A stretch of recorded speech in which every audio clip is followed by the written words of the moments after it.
Viewers, நாங்களோட Lakshmi, நீங்கள் பதிருக்கிறது 0 லக்ஷ்மி. கண்டிப்பாக வந்து நாளைய காட்சிகளில் கோவிலுக்கு நம்மளுடைய காவேரி போகிறாங்க அப்படிங்கிறது ஏறக்குறைய நம்மளாலையும் ப்ரிடிக்ட் பண்ண முடியுது. கண்டிப்பாக வந்து ரொம்ப ஒரு பதட்டம், ஒரு மனைவி அப்படிங்கிற ஒரு ஸ்தானத்துக்கு வரும்போது அந்த வாழ்க்கையை பற்றிய ஒரு கவலையும் அவங்க வச்சுருக்க அந்த காதல் அடுத்த ஒரு நிலைக்கும் போயிட்டாங்க. அதனுடைய பதட்டமும் அவங்களுக்கு இருக்குது. வேண்டாம் வேண்டாம் நீங்கள் சொல்ல வேண்டாம், நான் நேரில் போய் அவர்கிட்ட சொல்கிறேன் அப்படிங்கிற ஒரு விஷயம் சொல்கிறாங்க. பட் விஜய் எந்த அளவுக்கு வெண்ணிலாவை லவ் பண்ணியிருக்காங்க அப்படிங்கிற ஒரு விஷயம் காவேரிக்கு தெரியும். கரெக்டு தானே? ராகினி என்ன சொல்கிறது, நம்மளுடைய காவேரிக்கே அதெல்லாம் தெரியும்.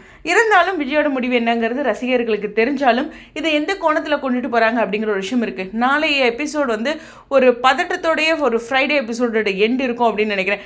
அதாவது ஃபஸ்ட்டு கோவிலுக்கு போய் அவங்க இது ரிலேட்டடாக யோசிக்கிறது, சம்திங் கடவுள்கிட்ட வேண்டுறது, தன்னுடைய வாழ்க்கையோட நிலை, அதாவது காவேரி பேசுகிறது ரொம்ப முக்கியமாக இருக்கும்.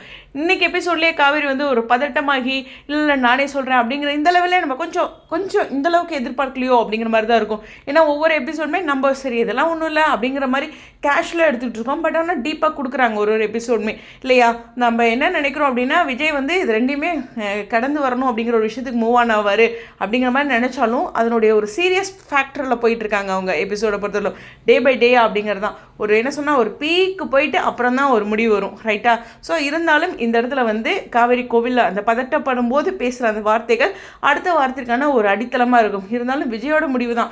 காவேரி இதில் என்ன சொன்னாலும் விஜயோட முடிவு தான் முக்கியமானது. ஸோ காவேரி வந்து வெண்ணிலா பற்றி இங்கே பார்த்தது அப்படிங்கிற ஒரு விஷயம் இருக்கும். இந்த ஹெல்த் ரிலேட்டடான டீட்டெயில்ஸ் எல்லாமே கலெக்ட் பண்ணியிருக்காங்களா அப்படிங்கிற ஒரு விஷயம் இருக்குது. காவேரி எந்த அளவுக்கு புரிஞ்சு வச்சுருக்காங்க அப்படிங்கிறதும் எபிசோடில் நல்லா காட்டல இல்லையா? அவங்க இப்போ பேச மாட்டாங்க, சம்திங் அவங்களுடைய எல்லா அப்டேட்ஸுமே அவங்க கலெக்ட் பண்ணலை. அதுவும் ரொம்ப முக்கியமான விஷயம்.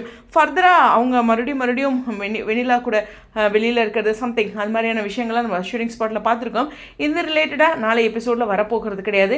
விஜய் கிட்ட அவங்க கன்வே பண்ணுற அந்த எண்டு மேபி ஆஃபீஸ்க்கு போகிற மாதிரி ஒரே ஒரு நாள் ஷூட்டிங். ஸ்ரீனி வந்து வெளியில் லொக்கேஷனில் இருந்த மாதிரி ஞாபகம் எனக்கு தெரிஞ்சு ஆஃபீஸில் பேசுகிற மாதிரி சான்சஸ் இருக்குது. ஒரே ஒரு நாள் இல்லையா ஷூட்டிங் ஸ்பாட்டில் அந்த ஒரு ஷோபாவில் உட்காந்துட்டு ஒரு அப்டேட் கொடுத்துருந்தார். அந்த லொக்கேஷன் எனக்கு டிஃப்ரெண்ட்டாக தெரிஞ்சது. மேபி ஆஃபீஸ் ட்ராக் நாளைக்கு இருக்கிறதுக்கு சான்சஸ் இருக்குது.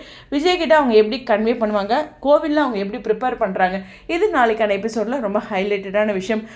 மேபி இந்த இதை பேலன்ஸ் பண்ணணும் அப்படிங்கிறனால அங்கே குமரனோட ஷூட்டிங் காட்டலாம், சம்திங் அங்கேயும் காட்சிகள் பேலன்ஸ் பண்ணலாம், யமுனா சைடும் அப்படிங்கிறதான். ஸோ ஓவராலாக பார்க்கும்போது ஒரு எண்டில் ட்விஸ்ட்டோட முடிப்பாங்க. வீக்கெண்ட் ட்விஸ்ட்டு வழக்கம் போல் சண்டே ப்ரமோக்கு பதட்டமாகவே வெயிட் பண்ணணும். இருந்தாலும் முடிஞ்ச வரைக்கும் பதட்டப்படாமல் அடுத்த ஒரு கதை பற்றி டீட்டெயில்டாக பேசலாம். ஆனால் ஒரே ஒரு விஷயம் என்னென்னா விஜய் வந்து ரொம்ப ஸ்ட்ராங்காக இருக்காங்க காவிரியோட விஷயத்தில். அவர் அந்த காதலையும் இருக்காங்க.